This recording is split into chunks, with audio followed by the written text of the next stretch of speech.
How's it look, guys? Can you notice? Can you see? Is this distracting at all?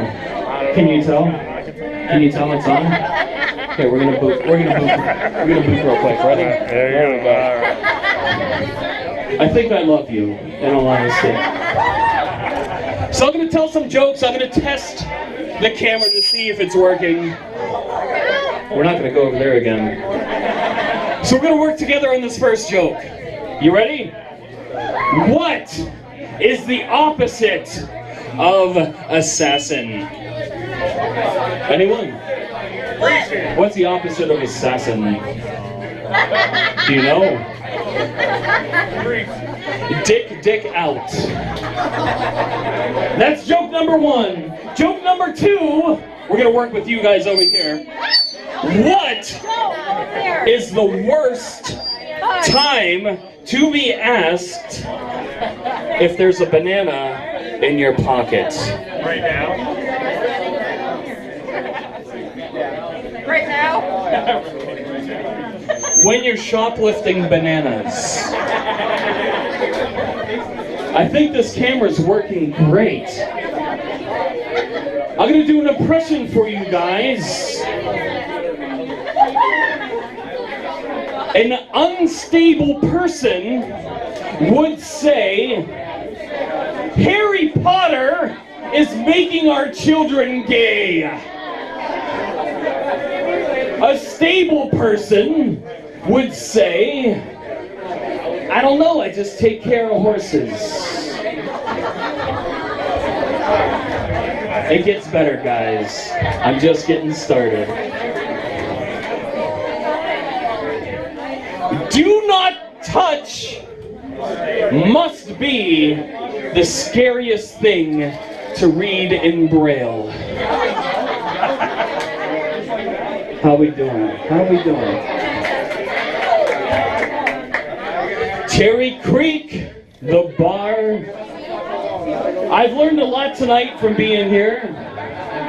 From the bathroom, I learned that Steve Smith rules and Alex Smith sucks. A lot. I learned that just today. I don't know these people, but I gotta trust the information that's given to me.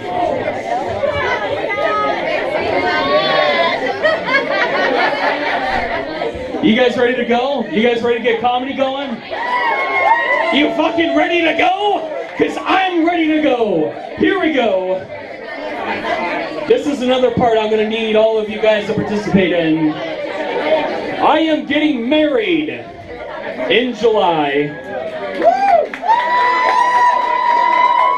All right, thank you so much. I'm getting married in July. And you know what? Anyone with $250 worth of K's credit can get married. But finding that special one is easy. And pitching the question is easy. And deciding that you want to spend the rest of your life with someone is easy, I feel. When you know, you know. All the stakes are. I know. I've been married before. We'll get to that. Don't worry about it. This is my second time around. So I'm either in love or really fucking stupid. It's possible. You could be number 3 if you keep smiling at me like that. So everything else after that is so complicated. You got flowers, you got seating arrangements, you got DJs, you got cake. Like, get this, you worry about the cake, right? I sent an email to the cake company saying exactly what she wanted. And I said, this is what we want. And they actually called me on the phone. Like, who calls anybody on the phone anymore? When my phone rings, I answer it like a trivia question. I'm like, what? What? And they go, Mr. Clemente, that's me. They go, we got your email, we saw what you want, but we have to ask, do you want your cake to say anything? well, shit, that's not my decision. So I go, honey, do we want a talking cake or no? Sit on that a little bit. You'll get it. You'll get it. So as this young man just said, I've been married before. I was married for 10 years until my ex-wife decided to turn her vagina into a rent-a-center. She can hear that right now. And it's weird. It's really weird when you just kind of get back out there. You decide, you listen to the Smiths for a while, you stay in your bathtub for a long time, and then you realize you're going to put yourself back out there. And for a while, there was a lady at Wegmans I was really focused on. And I went there a bunch of different times, and I made sure I had her every single time I went out there. Like, I made sure it wasn't too fucking weird when I went to check out things. I made sure it was like normal shit like water and like soap. Like, she was gonna be really fucking impressed I used soap. And like beer and shampoo. And then once it came to the time, I said, you know what? Today is the day I'm going to ask this young lady out. I got all nerved up and I was ready to go. I was ready to put myself back out there because you were hurt. After 10 years of trust and devotion, you find out she cheated on you and it gets torn up and you're just not the same person. So it takes a lot more than what it regularly would to just kind of do normal things. So I said, this is the time I'm going to go out and ask this lady just out. And so I go to Wegmans, I pick up some real normal things, and I wasn't feeling too good. Like, I had a stomach ache, I was just feeling weird, and it wasn't regular weird, and my diet isn't the best. Let's just get that out there. And my stomach was hurting, and so I looked at my phone and I'm like, what is going on with me? So I typed in all my symptoms into Google, and I thought it was WebMD, and I typed all my symptoms into IMDb, and it told me I was John Goodman. Wasn't a great confidence booster. So I decided I was going to get out there, and today was the day I was going to ask this lady out at Wegmans. So I get real normal shit. I get water, I get bread, I get eggs, I get beer, and I put them on the aisle like a normal human being. And I try and make eye contact with her, and every time she looks at me, I just kind of look down every single time. That's the game that you play. And she rings up my water, she rings up my bread, she rings up my eggs. And I get this bravery to talk to her. And she goes, before I even said a word, she goes, you know what? I can tell that you're single. Shit, how? I'm trying to put things together. I'm like, I just got normal shit. I got eggs, I got bread, I got milk, I got beer. Is she an X-Man? Can I date an X-Man? Yes, I can date an X-Man. And before I say anything, she goes, I can really tell that you're single. And I go, how? And she goes, because you're fucking ugly. And that wasn't the worst. Like, I get that. I get it. I get it. I'm just pissed off that everyone assumes because I'm ugly, I have a good personality. It's just wearing me out. This is going great. And I'm not even mad at Wegmans. I love Wegmans. Is there even a Wegmans near here? Near here? In Lakewood?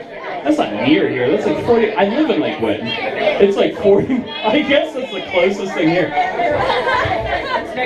But one of my favorite things about Wegmans is W Kids. And I know they're getting rid of it, and it breaks my heart. But one of the best things is W-Kids. You can go shopping without smacking cereal and gum and candy out of people's hands, like the candy in a tumble, just smacking it. No! You have time to shop. And when I dropped my kids off at W-Kids, it was fantastic. You had a nice young lady check your kids in, and she asked for your fucking driver's license. Which is weird, only for the fact if you're gonna leave your kids at a grocery store for the rest of their lives, you don't fucking care how legal the road to freedom actually is. They had documentaries on the DVD player. They had markers, every color of the rainbow. They had gallons of disinfectant. It was fantastic. You feel great. You drop your kids off. You tell them to have a good time. You go shopping. Like, did you guys know that Wegmans has 8 different kinds of honey mustard? 8! I had no idea until I had all this spare time on my hands. Is this distracting anybody? Can you guys see? Can you guys see that? I can't see your funny right now. Say hey. So it was done shopping. I get my kids. I'm waiting to sign them out. I'm waiting to get my driver's license back. And I see them, and they're coloring with other kids. And they're working on this great, huge mural together, using every color of the rainbow markers, having a great time. And I forgot for 1 second how shitty kids are. And I looked at them, and I got caught up in this sweet moment. And I'm watching them color with other kids. And someone comes up behind me, and she's looking at these kids, and she goes, which one's yours? For some stupid reason, I say, well, I haven't decided yet. It took me 30 minutes to get my kids back. I'm not even mad at them. And I do this kind of shit all the time because I just am who I am. I'm a comedian. Like my daughter last week, she wanted to go to Starbucks, right? And she goes, Dad, can we go to Starbucks? And I haven't seen her in weeks. She is a 13. She was up in her room doing God knows what. I haven't seen her in weeks. She comes down and goes, Dad, do you want to go to Starbucks with me? Absolutely. She could have asked to go to her dealer's house because she was getting a fiend. And I would have tripped over my shoes to get her there. I was that starved for that kind of interaction. So we go to Starbucks, and she orders, what are those things? The unicorn frappuccinos, the ones that are like blue and pink. They swirl them together. And I get caramel macchiato, because that's who I am as a person. And they ask you what name they want on the cup. And my daughter says her name because I took her to school. And when it comes to me, I go, I don't know, put on Dad. Because I'm Dad. That's who I am today. She's like, oh my God, seriously? Yeah, I'm Dad. So we sit in the couch, way off in the corner. She gets her drink. And then my drink takes a little bit longer. And the barista looks at the cup and goes, Dad? Dad? Has anyone seen Dad? Oh my God, I'm looking for Dad! I thought he had some issues that we weren't ready to fully explore. Oh man, I used to tell my kids they were adopted like constantly. Nah, not that anyone's listening, but therapy's too goddamn expensive for that. Like I can imagine my son sitting on a therapist's couch and them saying, Vinny, that's my son's name. If your dad was alive, what would you say to him? And he would go, you know what, Dad? I'm really sorry we cremated you. I really thought you were dead. This is going really well.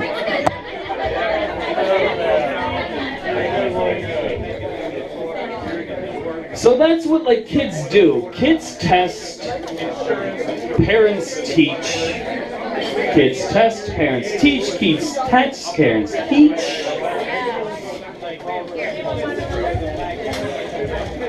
A little bit. And there was one time when I was 13 years old. You guys are going to want to hear this, I promise you. I was 13 years old and I had the final straw. I had enough. I could not handle anything more at all. And what happened, I'm going to tell you. I was 13. I earned every penny of getting myself a Super Nintendo. Remember a Super Nintendo? All right. I was so excited. I got a Super Nintendo. I earned every penny. It wasn't my father's. It wasn't my mother's. It wasn't anyone else's but mine.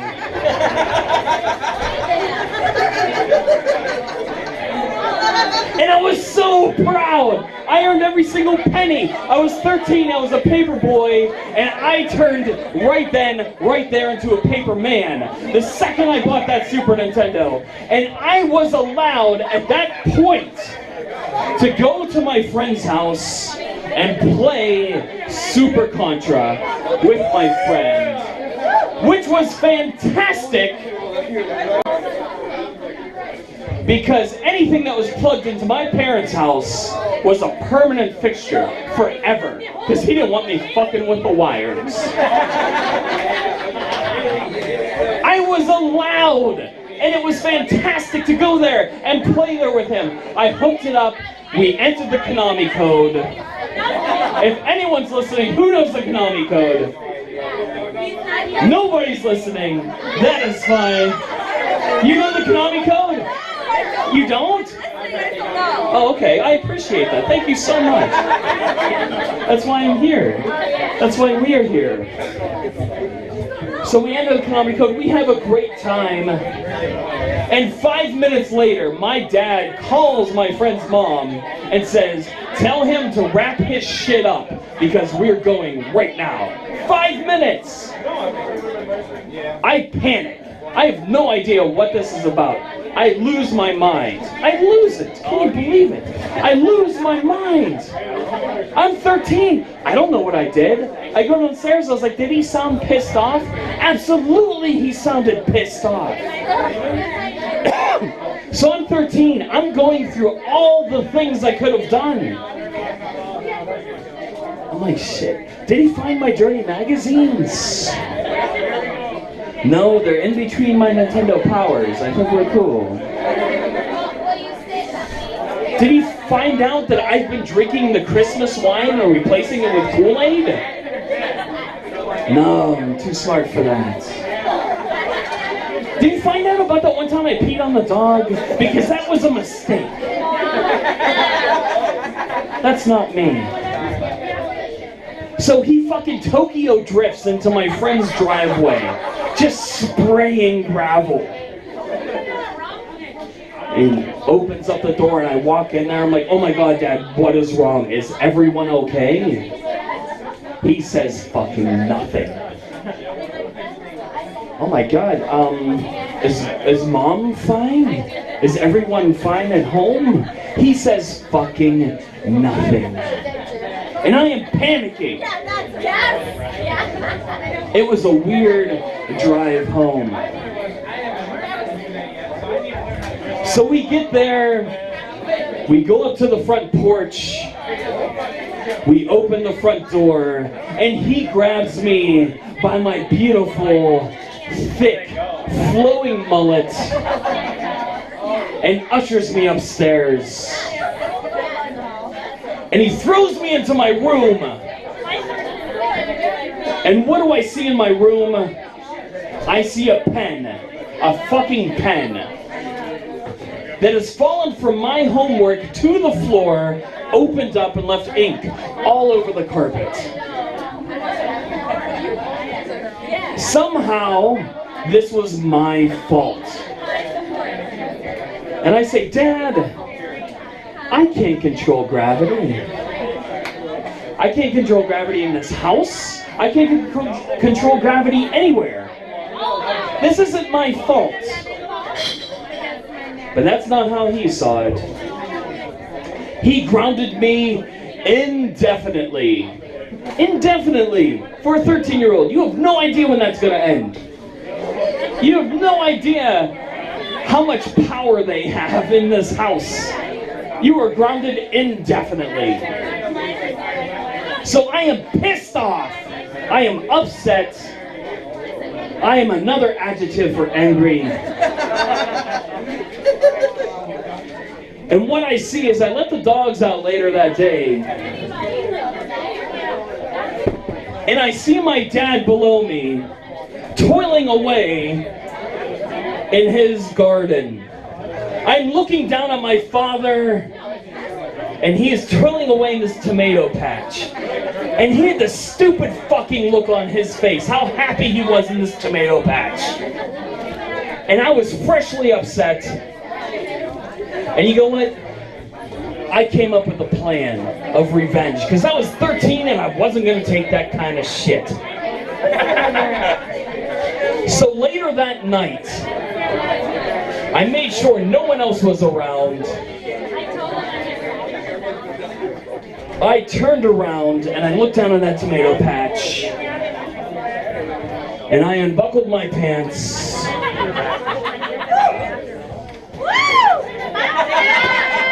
And I turned around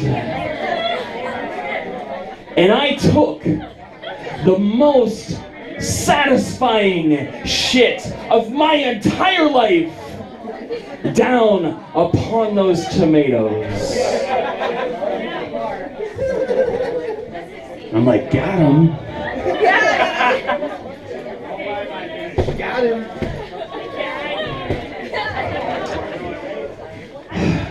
And I felt fantastic, not only biologically, but mentally. And when it hit those tomatoes, it sounded like when you scare a dog in the kitchen, and it tries to take off real quick, and its nails like... And I felt great.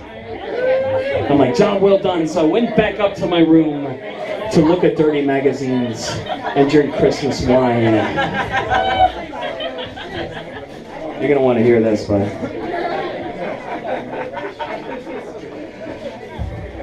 So the next day it rained. The next day it rained. The next day it rained. The next day I hear out of the clear blue sky, oh my God! And I'm like, oh my God, I forgot I did that. Holy shit. How much trouble am I in? Like, will he DNA test it? Yeah, he will DNA test this. Holy shit. I have no idea what kind of trouble I'm in. I'm 13. I am panicking. So my dad comes into the kitchen and he goes, oh my God! Look how great these tomatoes look! They are so fantastic! They are so big, they are so red, they are so ripe. Oh my God, I am so good at growing tomatoes. He called his mother, who is 100% Italian from Naples, Italy, and goes, "Ma, I am so good at growing tomatoes. Let's have tomato salad tonight for dinner." And I'll tell you what, guys, I feel like we've bonded over these last few minutes. I feel like we're friends. I feel like we're friends, right? Would you consider us friends right now? Do you want a hug?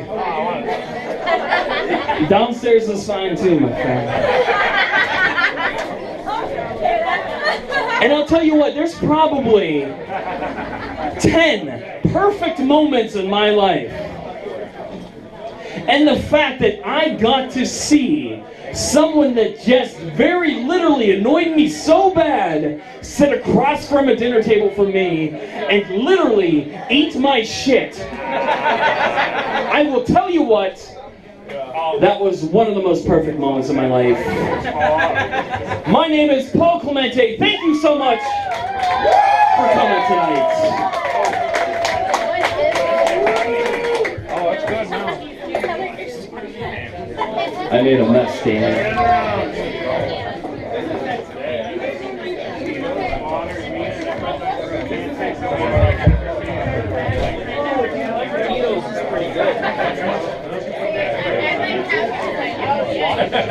I did my best. You killed it with the crowd work. I did. I don't know if you're gonna try this or not.